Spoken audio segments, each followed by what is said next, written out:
Salutations, estimé public. En tant qu'observateur ardent du système financier, je souhaite détourner notre attention du discours dominant autour de l'appel potentiel de la SEC dans l'affaire RippleSec. Plongeons plutôt dans une perspective intrigante avancée par Jeremy Hogan, qui postule la possibilité pour Ripple de faire appel de la décision. Cette discussion captivante mérite notre exploration. De plus, je suis obligé de faire la lumière sur le partenariat Ripple et Uphold, qui a récemment éveillé mon intérêt. Bien que les informations initiales soient rares, nous avons depuis acquis des détails supplémentaires qui rendent cette collaboration remarquablement intéressante pour XRP. Je vous implore de rester attentif, car cette révélation est à ne pas manquer. Votre soutien indéfectible revêt une immense importance pour cette plateforme. Si vous appréciez un contenu de cette nature, je demande humblement un moment de votre temps pour exprimer votre appréciation par le biais d'un like et d'un abonnement. Votre contribution me serait précieuse. Sans plus tarder, embarquons-nous dans ce voyage. Puisse le discours suivant captiver et engager votre intellect. Depuis l'annonce de Uphold, le partenariat avec Ripple a dévoilé un domaine de possibilités exaltantes. Permettez-moi de souligner que si vous n'avez pas encore créé de compte Uphold, je vous implore de le faire en utilisant le lien fourni dans la description de la vidéo. En achetant quelques XRP, vous avez une chance de gagner la somme stupéfiante de 20 000 XRP. Sans aucun doute, cette opportunité représente un triomphe extraordinaire. Maintenant, disséquons le partenariat Ripple-Uphold, un sujet qui a fait surface dans des rapports récents. Même si les informations restent limitées, les perspectives qu'elles offrent sont indéniablement fascinantes.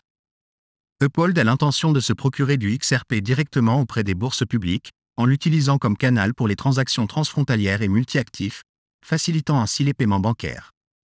Essentiellement, Uphold exploite la puissance du XRP pour transférer la valeur de votre vente de Bitcoin sur votre compte bancaire désigné.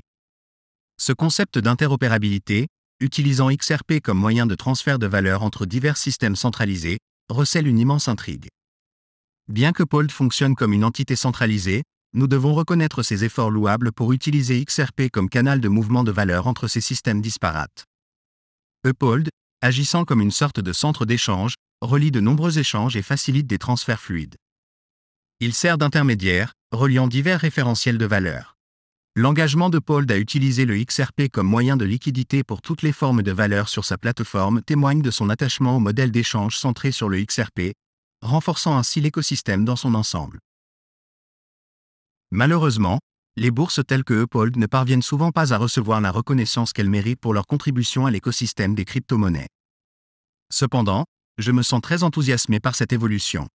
Le mérite d'avoir attiré mon attention sur ce point revient à Andrew Zell, qui a partagé des statistiques étonnantes sur Uphold qui m'étaient auparavant inconnues. La récente reconnaissance d'être l'entreprise privée à la croissance la plus rapide à San Francisco en 2022 est en effet remarquable. De plus, l'intégration d'Uphold avec 26 bourses sous-jacentes différentes et son rôle de routeur intelligent pour le transfert de valeur constituent un développement important.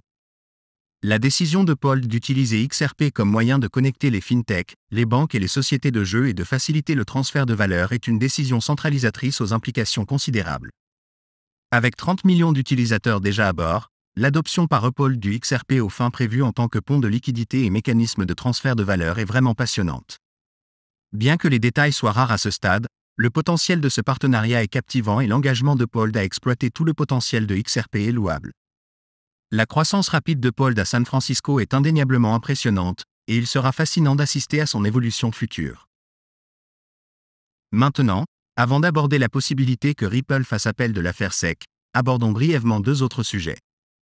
Premièrement, la récente nomination d'un nouveau président de la Chambre, bien que n'étant pas le candidat souhaité par les amateurs de crypto-monnaies, a été considérée comme une évolution positive par Ryan Selkis, une figure bien connectée dans le paysage politique des crypto-monnaies. Bien que certains puissent avoir des réserves quant au manque d'engagement de la personne nommée en matière de cryptographie, Selkis estime que cela signifie un pas dans la bonne direction. Deuxièmement, la déclaration de Gary Gensler sur la promotion de produits favorables au peuple américain, en particulier l'introduction potentielle d'un ETF au comptant Bitcoin, revêt une immense importance. L'importance d'un ETF au comptant Bitcoin pour stimuler le marché a été longuement discutée, et son approbation pourrait avoir un impact profond sur le prix du Bitcoin et le sentiment institutionnel. La récente flambée des prix des crypto-monnaies suite à ces annonces souligne encore davantage l'anticipation du marché. Il est fascinant de voir même les opposants les plus acharnés céder progressivement, et cette évolution mérite une observation attentive car elle pourrait marquer le début du prochain marché haussier. Maintenant, Concentrons-nous sur la possibilité que Ripple fasse appel de l'affaire SEC. Contrairement à la croyance populaire, l'avocat Jeremy Hogan propose une perspective alternative, suggérant que Ripple pourrait être la partie qui lancerait l'appel. Hogan soutient que la défense du ciel bleu de Ripple, conçue pour la cour d'appel du deuxième circuit, a été présentée par erreur au tribunal de première instance.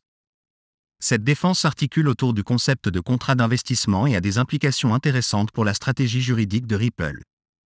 Il faudrait beaucoup de temps pour approfondir les subtilités de cette question, mais je pense que cela n'est pas nécessaire à ce stade. Ripple, dans son argumentation, s'est présenté comme s'il se préparait pour le deuxième circuit, ce qui laisse croire à Jeremy Hogan qu'ils ont l'intention de poursuivre cette voie à l'avenir. Si Ripple parvenait à ce point et décidait de faire appel de la décision, ils contesteraient leurs ventes institutionnelles. Hogan a donné à ce scénario 50% de chances de se produire. Cependant, j'ai un point de vue différent sur cette question. Je doute fortement que Ripple fasse appel de la décision. Au lieu de cela, je pense qu'ils se contenteront d'enregistrer certaines de leurs ventes de XRP auprès de la SEC. Vendre du XRP n'est pas illégal pour Ripple.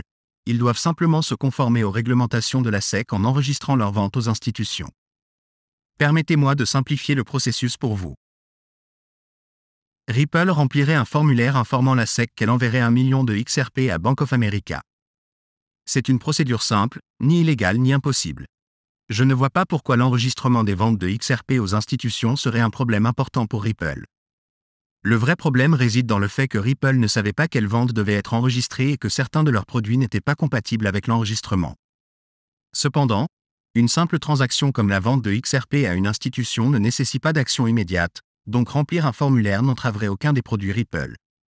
Un autre point crucial, confirmé par Brad Garlinghouse, est que lorsqu'une entreprise est impliquée dans une affaire judiciaire avec la SEC, elle devient toxique pour les institutions américaines. Les institutions américaines ne sont pas en mesure de collaborer avec Ripple dans ces circonstances. Garlinghouse l'a explicitement déclaré. Par conséquent, Ripple souhaite-t-il vraiment entrer dans une phase dans laquelle il ne pourra pas développer ses activités aux États-Unis? Veulent-ils faire face à une autre situation dans laquelle ils ne pourront pas travailler avec des clients américains? Personnellement, je ne pense pas qu'il vaut la peine d'éviter l'enregistrement de certaines ventes XRP. Si Ripple devait perdre de manière significative cette affaire, le XRP étant classé comme titre de sécurité, alors faire appel au deuxième circuit serait nécessaire. Cependant, compte tenu de l'issue de cette affaire et de la victoire substantielle accordée par le juge Torres à Ripple, je trouve hautement improbable que Ripple choisisse de faire appel. Nous sommes probablement sur le point d'obtenir des éclaircissements du Congrès sur la manière d'exploiter une société de crypto-monnaie aux États-Unis. Ripple veut-il vraiment s'engager dans une bataille avec la SEC pendant que le reste de l'industrie gagne en clarté et établit des relations avec les institutions américaines? Cela ne me semble pas logique. Je pense que Ripple est satisfait de sa victoire et est impatient de collaborer avec une SEC raisonnable. Une SEC qui donne la priorité à la protection des investisseurs et garantit que les sociétés de cryptographie opèrent dans le respect des réglementations. Comme je l'ai souligné à plusieurs reprises, aucune des actions de Ripple n'était illégale. La question était simplement de savoir s'il était tenu d'enregistrer certaines ventes. Maintenant que Ripple sait quelles ventes doivent être enregistrées et lesquelles ne le font pas, celles qui nécessitent un enregistrement ne constituent plus une préoccupation majeure. Il s'agit simplement de vendre du XRP à une institution capable de planifier à l'avance et d'attendre quelques jours que la vente soit enregistrée par Ripple. Bien que le point de Jeremy Hogan concernant l'intention initiale de Ripple de faire appel au prochain circuit soit intrigant, je pense que Ripple a pris cette mesure de précaution au cas où le juge considérerait XRP comme une sécurité. Cependant, sur la base de la décision et de la victoire éclatante accordée par le juge Torres à Ripple, il semble hautement improbable que Ripple veuille réintégrer le ring et redevienne potentiellement toxique pour toutes les institutions américaines. Je pense que Ripple est impatient de se développer aux États-Unis et de poursuivre une introduction en bourse. Travailler avec la SEC pour vendre du XRP à des institutions spécifiques ne devrait pas constituer un obstacle majeur pour Ripple. Quoi qu'il en soit, j'espère que vous avez trouvé cette mise à jour agréable. Si c'est le cas, montrez votre soutien en aimant et en vous abonnant. Cela m'aiderait grandement.